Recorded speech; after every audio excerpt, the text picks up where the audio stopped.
Hi, I'm Andrew Kirsh, co-founder of Sklar Kirsh. On this podcast, I interview industry leaders. You'll hear their real-time opinions on today's market, their background, unique career highlights, and guidance for newcomers to the industry. This is the Kirsh Connection. Welcome to another edition of the Kirsh Connection. Well, the war in Iran has certainly disrupted the capital markets. Oil is now above $100 a barrel. The 10-year treasury is north of 4.4. We'll see what type of impact that has on the real estate market.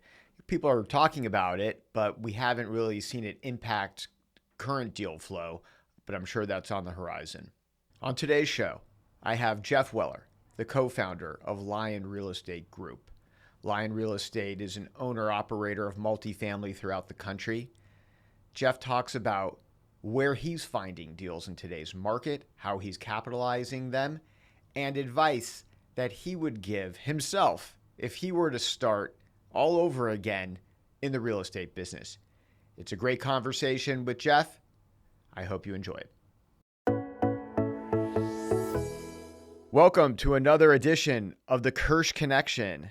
I am here with my good friend, Jeff Weller, co-founder of Lion Real Estate Group. Jeff, how you doing today? Good. Thank you for having me. Well, I'm sorry that you're not in person in LA, so you can't, see my great studio, and really more importantly, so that you and I could be in the same room together. But hey, it's 2026. Virtual is the next best thing. That's exactly right. I'm bummed to not be there either. The weather in Nashville is not great, so I wanted to get some sunshine. Yeah, look, I know you are Los Angelino, and you're one of the OGs who left LA to go to Nashville. You weren't part of the group that all left after COVID. You were pre-COVID, right? Well, I moved. COVID had hit Oh, it did. to Okay. Colorado Okay. for about 6 months, and we were moving our offices from Los Angeles to Dallas.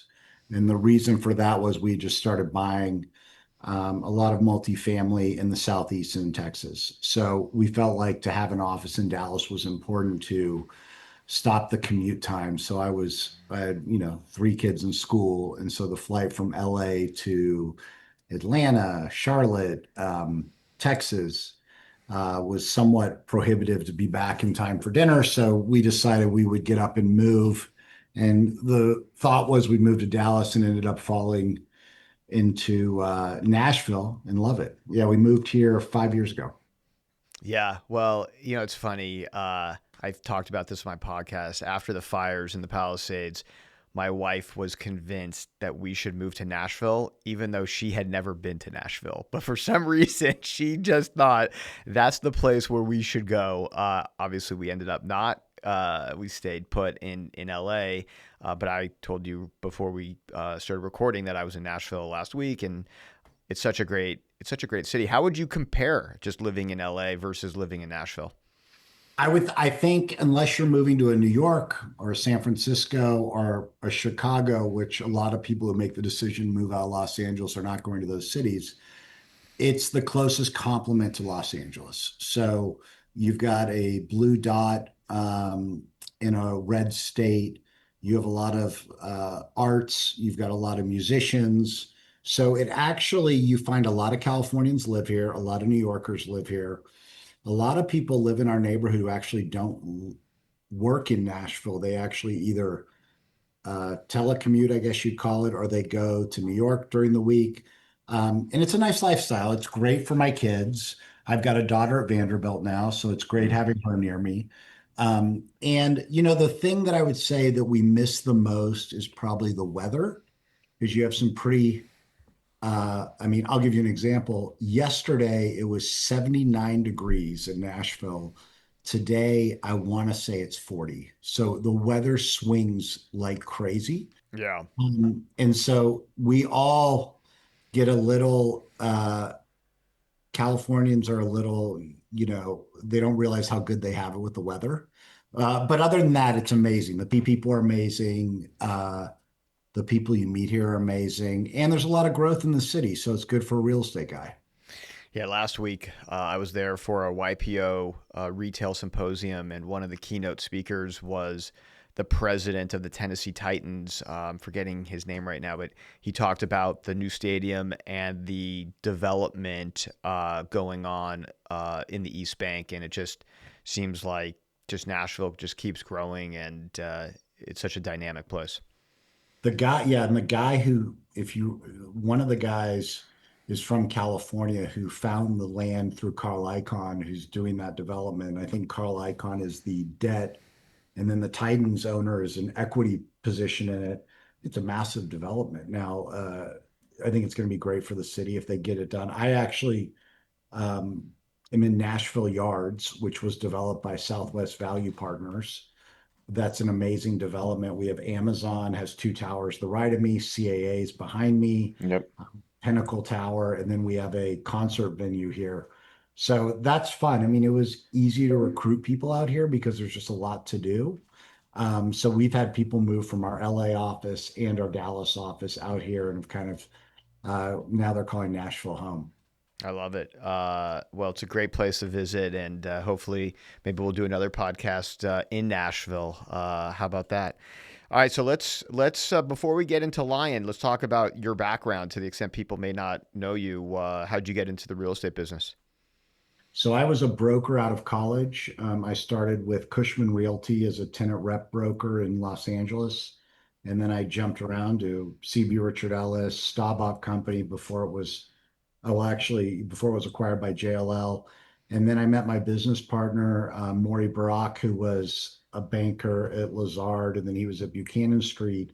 And we partnered up in '07, pre-GFC, raised some capital from LA families and started buying opportunistic and distressed real estate in the GFC. So our timing was really good. '07, we bought a couple of deals that, we got in and out. It was fine. But from '08 to 2012, I think we were averaging 10 to 12 acquisitions a year. Um, we got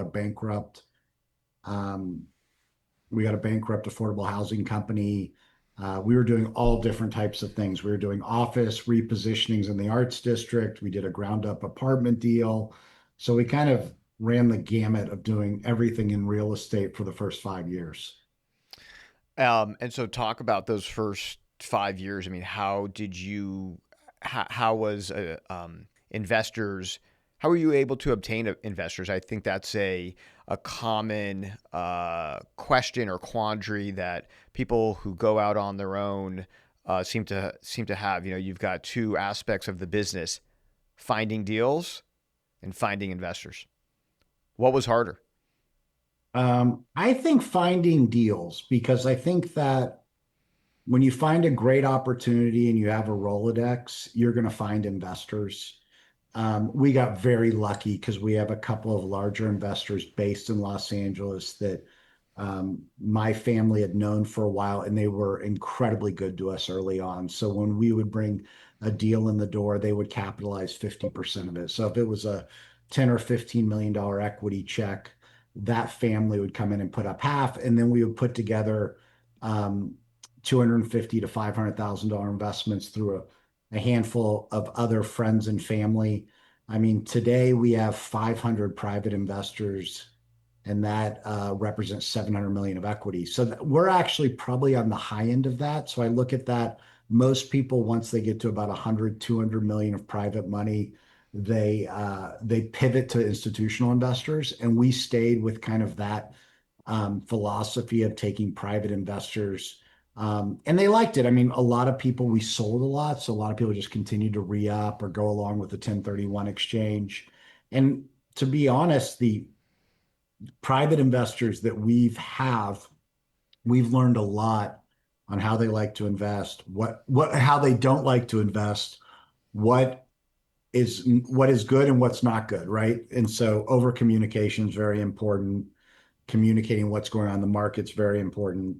Um, they're usually, I mean, the last 2 years, as you know, has been a difficult time to be an apartment investor. And the last 5 years has been a difficult time to be an office investor. So these are pretty knowledgeable people on investing. So they've been great to us. But I think the deal, I mean, you've really got to find the right opportunity, and usually the money comes to you. I think also if you do right by early investors, they refer in a lot of people. Yeah.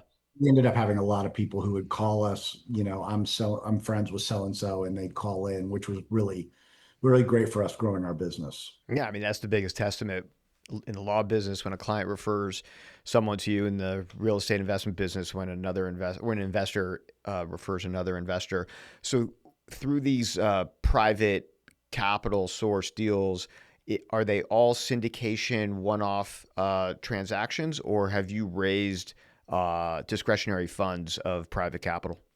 So we pivoted in 2017, and we started raising funds. So we had a first fund that was a small fund. It was $40 million plus or minus. And we ended up bringing in, it was a GP fund, and we ended up bringing in another 150 million of equity alongside. So we brought in some institutional investors and some additional larger private investors. And that fund ended up doing really well. Um, it was, uh, it was really good timing. Obviously, we were buying things all across the country at really depressed prices. And what was happening is there was a wave of syndicators coming out buying value add.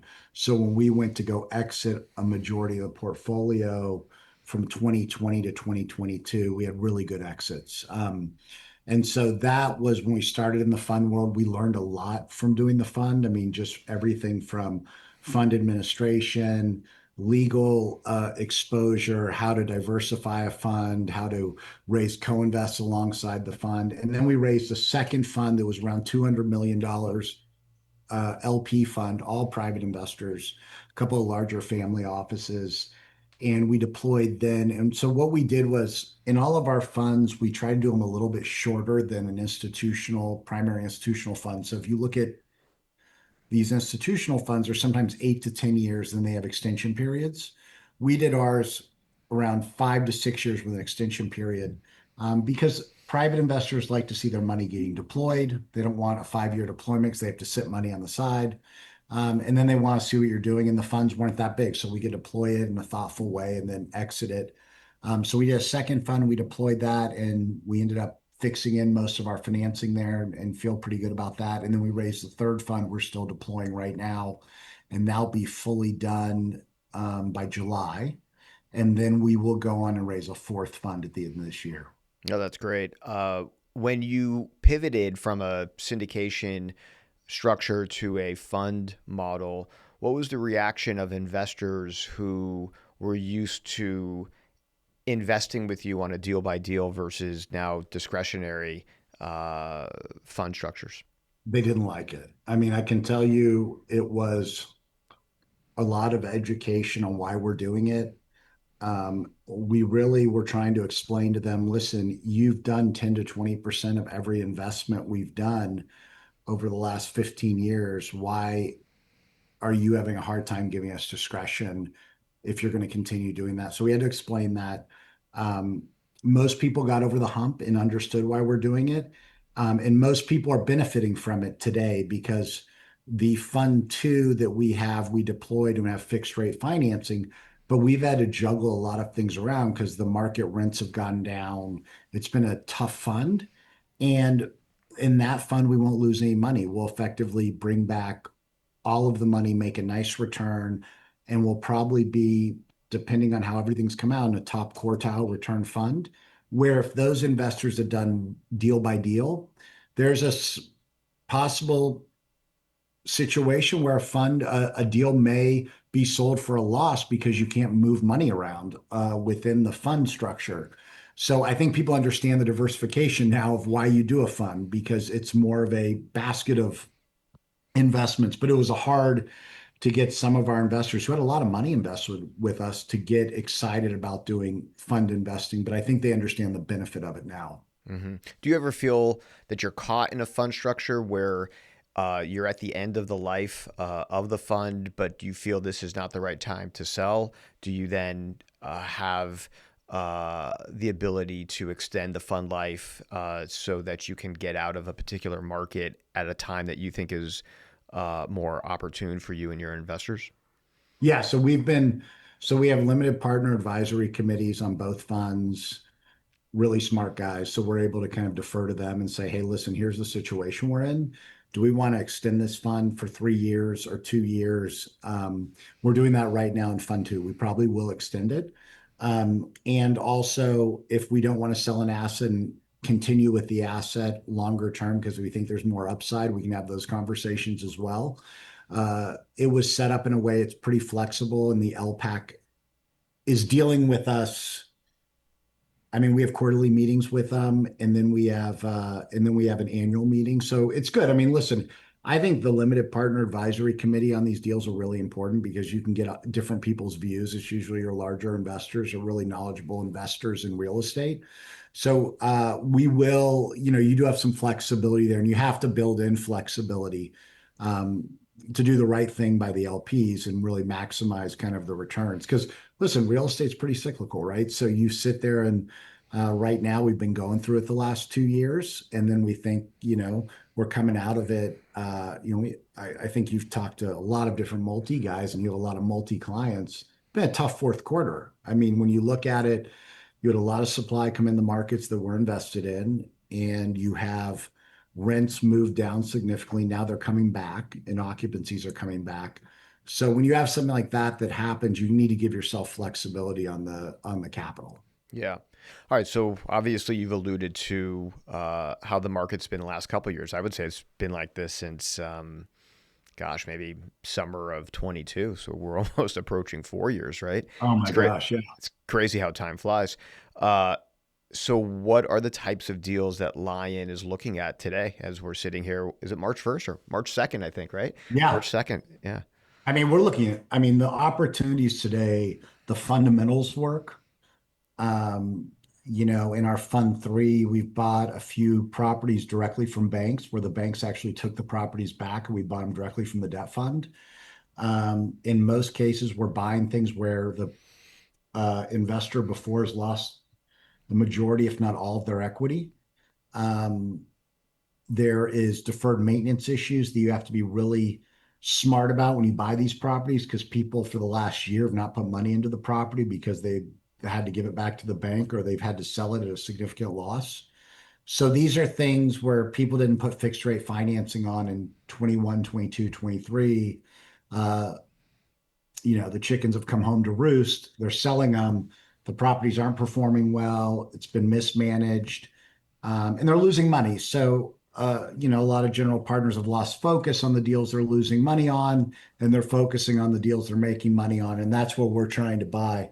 And by the way, Andrew, you've known us for a long time. And when we started the business, we were distressed guys. I mean, we bought non-performing debt.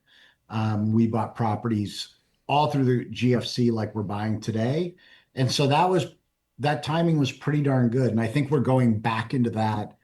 I think I always tell people I think we're in 2012. I think we're about on to the run. Um, Rates have been tricky, and I don't think anyone could foresee the rents getting as beat up as they were from the supply. That was interesting to watch rents in a market like we own some properties in Austin. Austin's been really something I don't think anyone thought they'd see. I mean, that market the rents have come down anywhere from 30 to 40%. And I think it's short term, but it is a real gut punch. And what do you what do you attribute that loss of rents 30 to 40% in Austin, maybe other markets? Is it just sheer oversupply, too much construction? Is it demand that people aren't moving into Austin like they once was? What's going on? The demand is there. It's number one, oversupply. And number two, depending on the category of building you own, you've got some ICE issues. So you do have ICE in the Texas markets. Austin, not as much, but you see a little bit of it in Dallas. We see a little bit of it in Charlotte, where there's a fear factor and people are self-deporting. So if you have a property with 300 apartment units, it's 80s construction, a good solid Class B property, what two steps happened? First step was the Class A got oversupplied, so you ended up having vacancy created from people getting sucked up to the Class A's because they were offering 3 months of free rent. And then you were having maybe a backfilling of more workforce housing, and then you have people starting to self-deport. And so, if you have ICE in your parking lot, an older asset, it creates some it creates some friction. So that was more, we predominantly saw that more in early 25, and that seemed to have calmed itself down a little bit. But supply is number one, and that's going away. I mean, the supply is falling off a cliff over the next 2 years. And then the other one's some ice issues, depending on the type of property you own.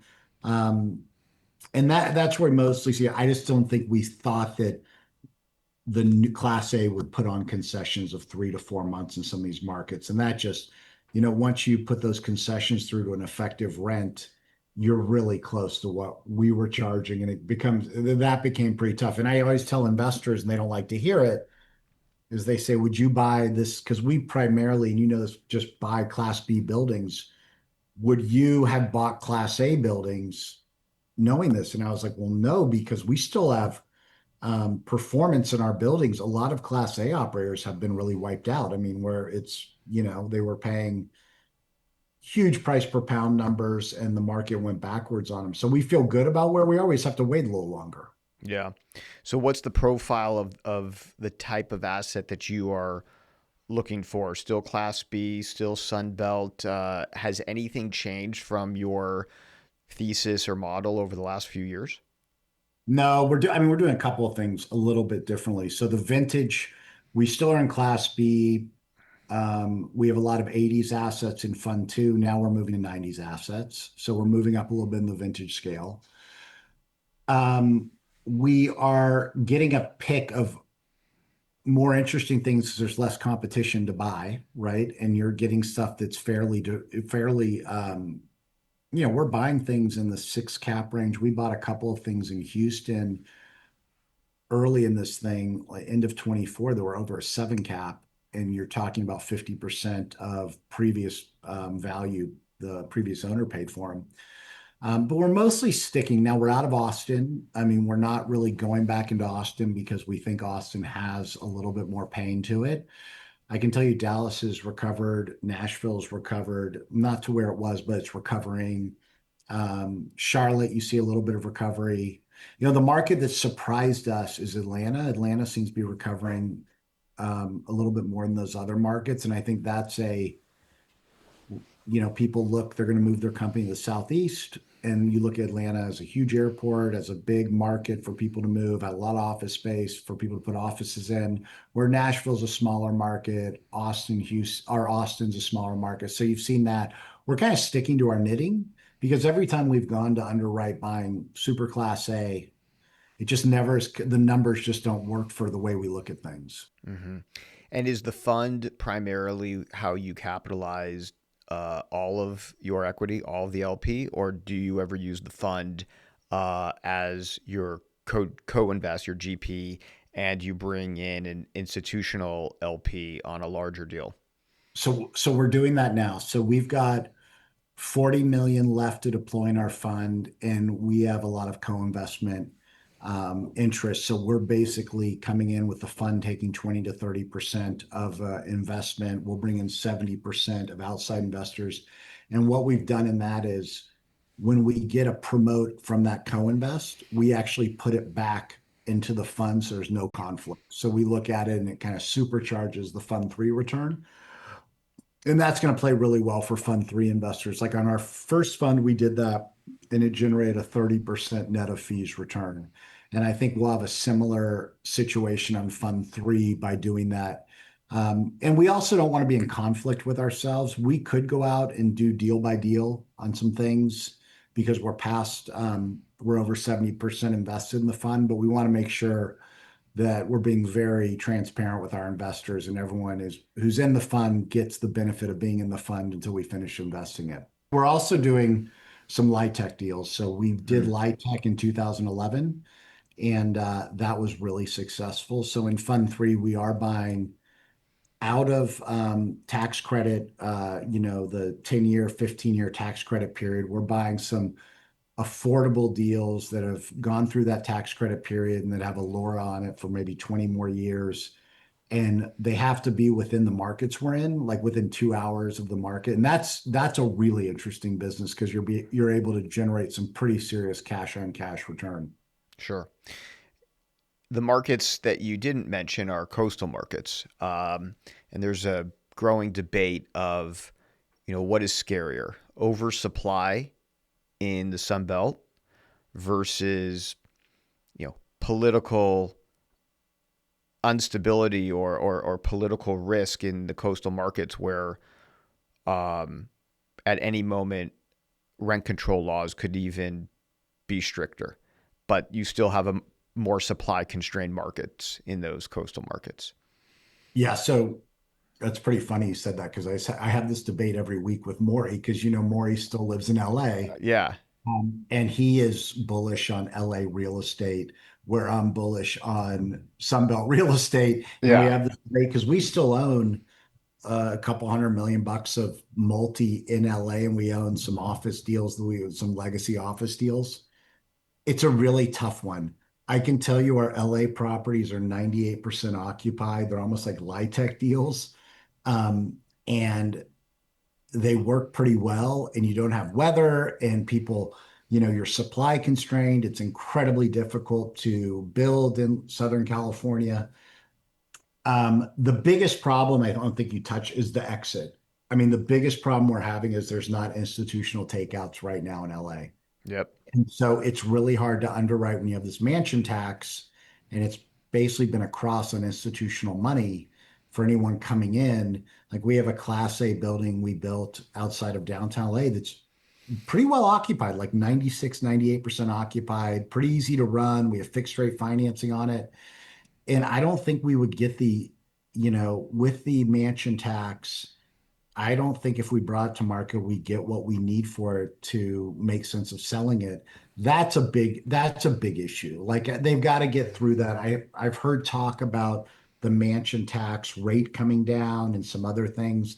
I think if you brought the rate down on that from 5.5% to 3.5%, it would turn on the institutional market. I think people would say, okay, that's just frictional. But yeah, that 5.5 is sticker shock. or possibly a moratorium on multifamily. Yeah, if you could do under 20 years, built within 20 years, so you don't just kill the business. Yeah. Um, I mean, the home market got around it. I mean, if you look at housing on West LA, and you know this, I mean, you live in Santa Monica. I mean, housing's pretty good right now in LA. I mean, homes are trading and Well, owner users, right? Owner users will always pay up for lifestyle. You mentioned essentially that LA has been redlined by institutions, but so has I feel like pre 2000 vintage Sunbelt. Uh, so I know that a lot of my clients, when they're looking to partner up with institutional JV partners, and they have a pre 2000 Sunbelt constructed deal, it's hard to find institutional capital. But I also feel that institutional capital has unrealistic expectations for their return profile compared to what is in today's market, what you can get. I totally agree. So if you talk to institutions and you talk as you're raising funds to what you're investing in, people have gotten very sensitive to vintage, and the reason for that is deferred maintenance, and you have operating expenses. These buildings. The one thing that people are kind of forgetting is a big piece of that's labor, and the labor is the same on a Class A building or a Class B or C building.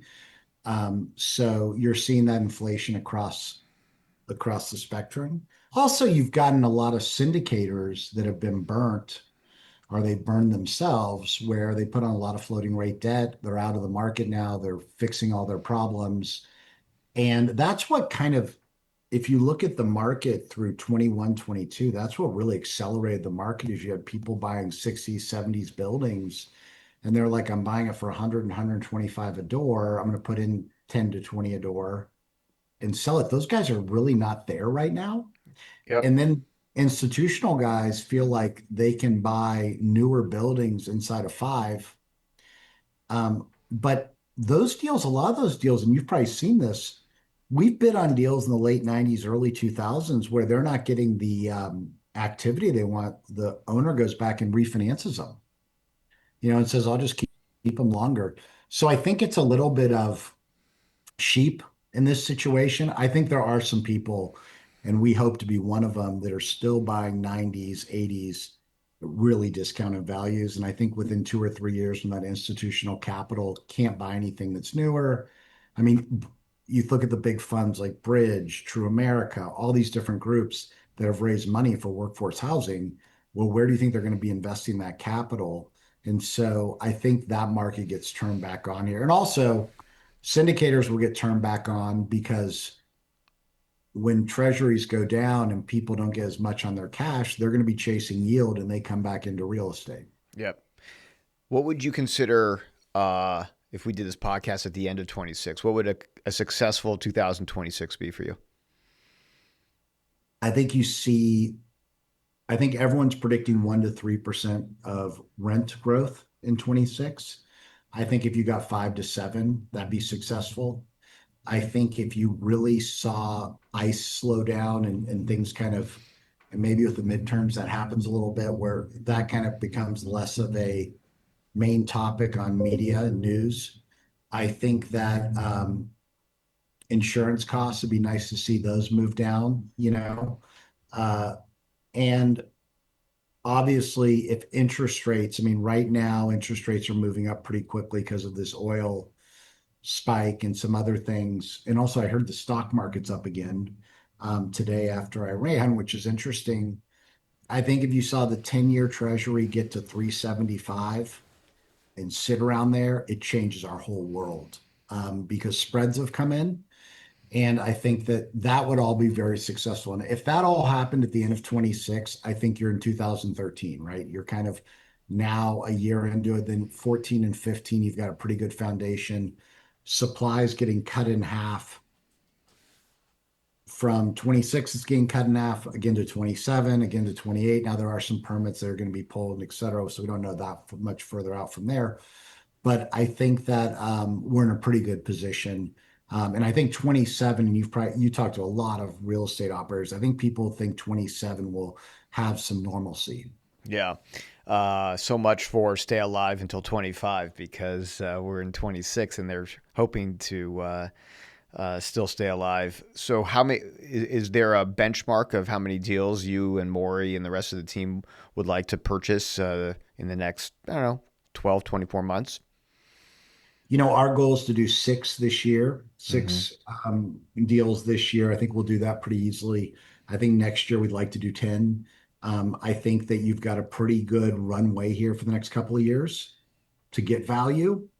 And I think that, listen, for us selfishly, it's not as competitive now. So we feel like there is, like I had said before, is it hard to get investors or deals? Right now, it's probably hard to get investors because there are plenty of deals. I mean, fundamentally, you look at these deals today and you're buying something at a 5.5, 6 cap, you're borrowing 475 to 5 on 5 years, or maybe a touch higher than that, and your rents are depressed 30%. I mean, that's a pretty good deal. I mean, you're looking at cash on cash yield of 5 or 6% out the gate. You're going to get to high single digits. You're probably going to have a refinancing or a supplemental scenario in 2 years. So it's just now trying to convince capital to come back in is a little bit harder.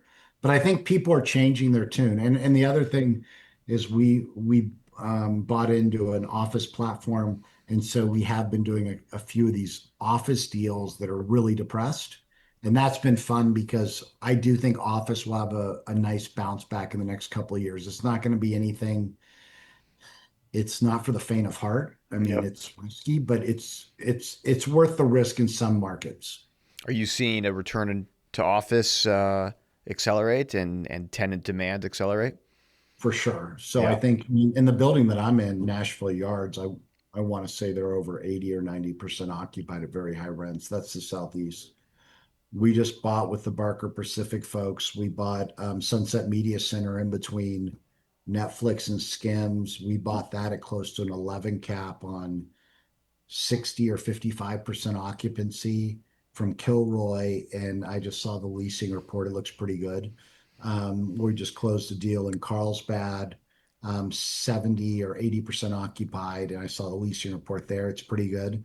Um, is it anything that's off the charts? Not yet, but I think that over the next 2 or 3 years, if you can continuously slowly lease 5,000, 10,000 foot tenants, are you getting the kind of credit you used to get? Not really. Like you're kind of getting choppy credit. But the reason we got into that business is we own multi-tenanted apartment buildings. So a multi-tenant office building with businesses that don't need as much TI, but they don't have as much credit, and they're sticky. They'll stay for 5, 7, 10 years. They don't want to get up. I mean, you moved.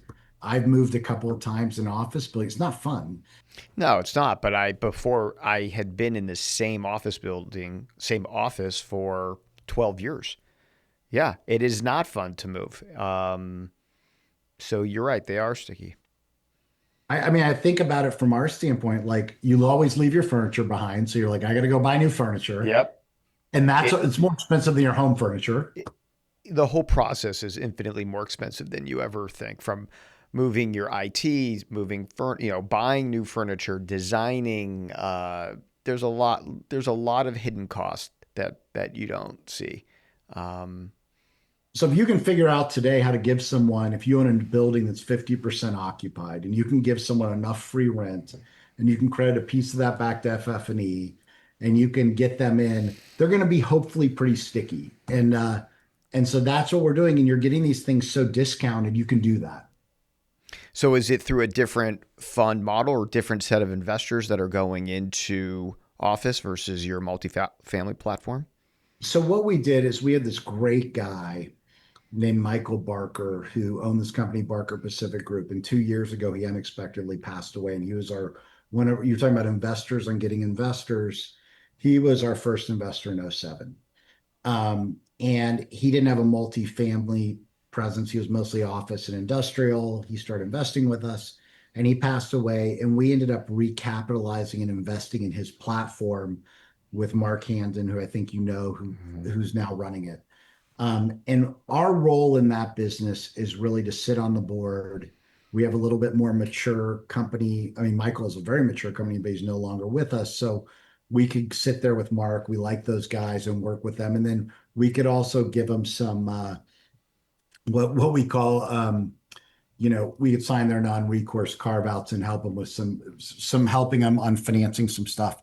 And what we've been able to do is those guys mostly partner with billionaire type guys or funds, but they need co-invest and they're growing like crazy and they want to grow faster. So we can help with our 500 person Rolodex because in our Rolodex, we still have people that are like, listen, Jeff, I may have X with you, but I wouldn't mind have 10%, 20% exposure of office and take a swing and see if I can make 3 times my money. And it's interesting, and I think that that's where we've been able to help them. But for the most part, they run the business. It's their business, but we've just been helping capitalize them and also trade best practices with both of our companies. Yeah. Uh, Jeff, in our remaining moments, one last question for you. If you sit down, maybe you do sit down with folks who are graduating from college or grad school, and they say, "All right, Jeff, what part of the business should I be in?" You yourself, you started out in the tenant rep side of the brokerage community and world, and now you're owning hundreds of millions, if not billions of dollars of multi and office. And so there are different facets of the real estate business one can get into. If you're 22, 23 years old today in 2026, where would you start in the real estate business? So we have this really sharp guy that works for us. He's been with us 4 years, and he came out of school, was a great student at SMU, really sharp kid, and everyone wants to get into acquisitions. Everyone wants to get into acquisitions. That's the sexy thing. You get to fly around, meet with brokers, they take you out for lunch, et cetera, et cetera. And he was doing analysis and then asset management. And I talked to another guy who runs a big company and he started in asset management. I would highly recommend anyone, while it's not the sexiest part of the business, that young man is in acquisitions now, but he's got 4 years of real property management, asset management experience. And when you go through a downturn like this, that's the most important thing because you understand what to look for underneath the hood and you really understand what can bite you. And so I would recommend, I mean, it sounds crazy. I would recommend two things.